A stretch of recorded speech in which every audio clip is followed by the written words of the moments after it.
Stefano De Bei, direttore del CISAS, all'indomani del lancio della missione ExoMars, una grande emozione anche perché la gran parte della missione dal punto di vista delle tecnologie, dei componenti è stata studiata proprio qui a Padova. Certo che sì, ieri è stato molto emozionante attendere il lancio e poi assistere via via i dati le comunicazioni che ci dicevano che stava andando tutto bene.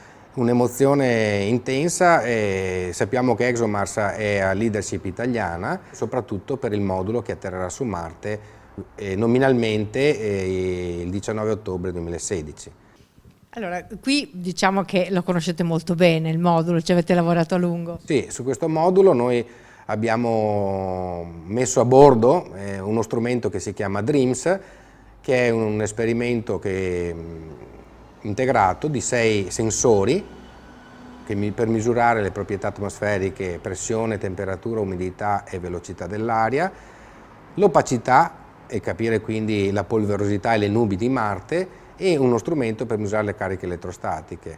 Il tutto comandato da un'elettronica, un software che rende possibile il funzionamento dello strumento autonomamente una volta che sarà sulla superficie marziana. Superficie marziana che non è esattamente un terreno ospitale. No, decisamente no, ed aggiungere diciamo rumore all'inospitabilità dell'ambiente marziano, la cui atmosfera è praticamente al 99% composta da anidride carbonica e i suoi composti. L'ambiente, l'ESA ha scelto un periodo molto aggressivo, quello delle tempeste di sabbia, che in alcune stagioni coinvolgono tutto il pianeta e vedremo in questo periodo, gli ultimi studi ci dicono che probabilmente ci saranno delle tempeste di sabbia o regionali o locali, quindi l'importanza di caratterizzare un ambiente così aggressivo è per poter progettare meglio le prossime missioni, sia quelle che porteranno i campioni a terra su Marte, che un domani, non lontanissimo nel tempo, anche gli astronauti.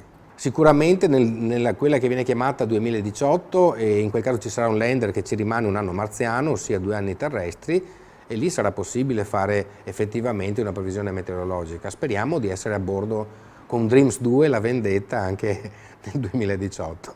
In bocca al lupo. La ringrazio.